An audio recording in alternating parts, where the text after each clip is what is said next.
বছর মহিলা বেপর্দা, 40 বছর মহিলা বেপর্দা, প্রতিদিন মহিলার আওয়াজ পরপুরুষ শোনে, পরপুরুষ।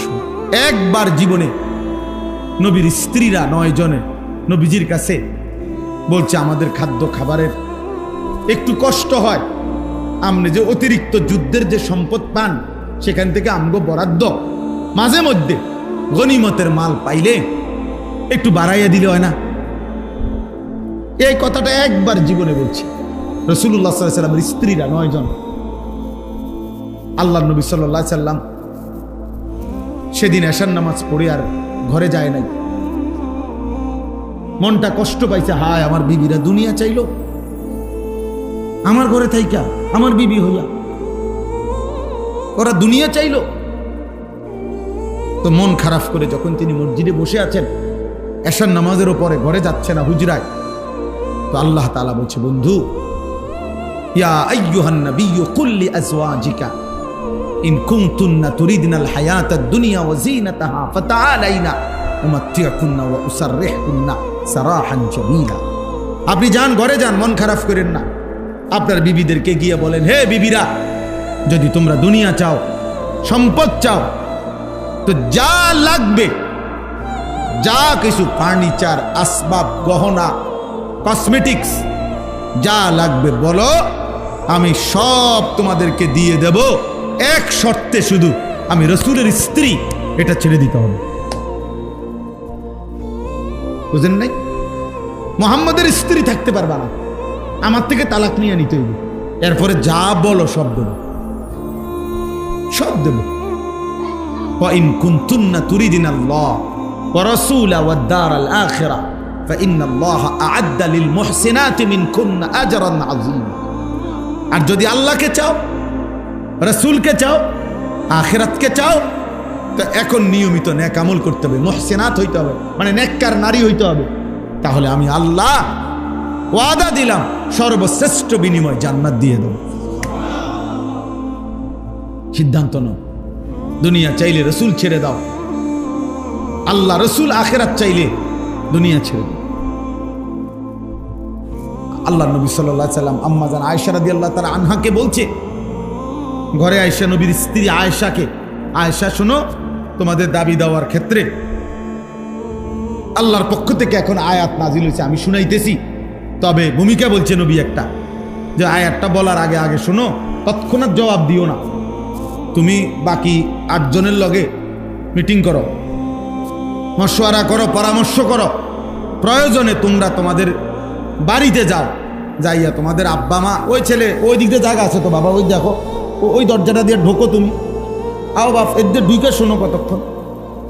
তো দেখেন নবীজি ভূমিকা কয় যে তোমাকে আব্বা মার লগে দরকার হলে গিয়ে কি করো, বুঝ কইরো, পরামর্শ কইরো, তোমরা মিটিং করো। তো এরপর উত্তর দিলে চলবে, নগদ উত্তর দিও না। আয়েশা রাদিয়াল্লাহু তাআলা আনহা বুঝছে ঘটনা ভালো না, উনি আর বুঝুন তো, যা বুঝার বুঝাই লাইছে যে লক্ষণ বালা না, যে এমনি বুঝাইতে আছে। তো বলতেছি, ইয়া রাসূলুল্লাহ, কারে কারে জিগামু এটা পরে, আগে আয়াত বলেন, মানে আল্লাহ কি নাজিল করছে এইটা না আগে কইবেন, পরামর্শ তো কার লগে করবেন সেটা আমি বুঝুন, আপনি আগে বলেন কি ঘটনা, কি আয়াত না কইবেন আগে। তো নবীজি বলছে, আল্লাহ এই আয়াত নাজিল করছে, দুনিয়া চাইলে নাও, রাসূলকে ছেড়ে দাও, আখিরাত চাইলে আল্লাহকে, চাইলে রাসূলকে, চাইলে অপেক্ষা করো, আখিরাত মিলবে, আজরে আজিম মিলবে, জান্নাত মিলবে। আম্মা জান আয়েশা রাদিয়াল্লাহু তাআলা আনহা বলেন, আল্লাহর কসম ইয়া রাসূলুল্লাহ, কাউকে জিজ্ঞেস করতে হবে না, বাকিদের লোকও পরামর্শের দরকার নাই, মা বাবার পরামর্শ দরকার নাই। যদি আপনাকে হারাইতে হয়, দুনিয়া যদি আমি 100বারও পাই, আমি এমন দুনিয়া চাই না। আপনাকে হারিয়ে, আপনার মতো স্বামীকে হারিয়ে এই দুনিয়া আমি 100বার দিলেও নেব না। প্রত্যাখ্যান করছেন, আরে না বলেন, বলছিলাম একটা আবদার, তার মানে আপনাকে হারাবো? হ্যাঁ, ইয়া নিসা আন-নবিয়্যি মান ইয়াতি মিনকুন্না বিফাহিশাতিন মুবায়্যিনাহ ইউদাআফ লাহাল আযাবু দি'ফাইন। وكان ذلك على الله يسيرا। আল্লাহ বলে দিলেন, হে নবীর স্ত্রীগণ, ইমানদার নারীগণ, শুনে নাও, তোমাদের মধ্য থেকে যে কেউ যেই কোনো রকমের অশ্লীলতা বেহায়াপনা করবে নারী হয়েও, আমি আল্লাহ ওয়াদা দিলাম, কোন ইমানদার নারী যদি জিনা, ব্যভিচার, বেহায়া, হারাম সম্পর্ক কোন ছেলের সাথে, ভিন পুরুষের সাথে, অবিবাহিত কিংবা বিবাহিত, যে কোনো অবৈধ সম্পর্ক, গুনাহের কোনো কিছু করবে, অশ্লীলতা, বেহায়াপনা, আল্লাহ বলেন আমি ওয়াদা দিলাম, ইউদাআফ লাহাল আযাবু দি'ফাইন, তাকে তার প্রত্যেকটা পাপের কারণে দ্বিগুণ দ্বিগুণ শাস্তি দেব।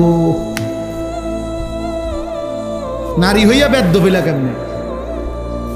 নারী হইয়া চরিত্রহীন হইলা কেমনে? নারী তো সৃষ্টিগতভাবেই লাজুকতা বেশি তার। নারীর শরীরের মধ্যে আল্লাহ হায়া বেশি দিছেন, লজ্জা বেশি দিছেন। সেই নারী যখন লজ্জা ভেঙে ফেলে, ওই মেয়ে যখন অসভ্য হয়, তো এটা একেবারে ফসা দুর্গন্ধ, লাশের চাইতে বেশি দুর্গন্ধ চড়া। হ্যাঁ, কারণ আল্লাহ তাআলা তো পুরুষের চাইতে বেশি হায়া, লজ্জা, শালীনতা নারীর মধ্যে বেশি দিছিলেন। কিন্তু সে যখন ওইটাও ডিঙ্গে এলাইছে, আমার বোঝেন না কেমন অসভ্য। এই জন্য আয-যানিয়াতু, এই জন্য কোনো ছেলে মেয়ে যদি জিনা করে, নারী পুরুষ যদি জিনা করে, ব্যভিচার করে, আল্লাহ যে শাস্তিটা বলছে কোরআনে, এক্ষেত্রে নারীর কথা আগে বলছে। চুরির ক্ষেত্রে পুরুষের কথা আগে বলছে। আস-সারিকু ওয়াস-সারিকাতু, পুরুষ চোর, মহিলা চোর। আর আয-যানিয়াতু ওয়াজ-যানি, মহিলা ব্যভিচারিণী এবং পুরুষ ব্যভিচারী। মহিলার নাম এখানে আগে কইছে যে ব্যভিচার যদিও করছে দুইটা মিল্লা, অসভ্যতা, কিন্তু এই ক্ষেত্রে ওই মেয়েটা, নারীটা বেশি অসভ্য, ও বেশি চরিত্রহীন। কারণ আল্লাহ তাআলা পুরুষের চাইতে বেশি হায়া, লজ্জা, শালীনতা তারে দিছিল বেশি। সে ওটা ভেঙে গেছে।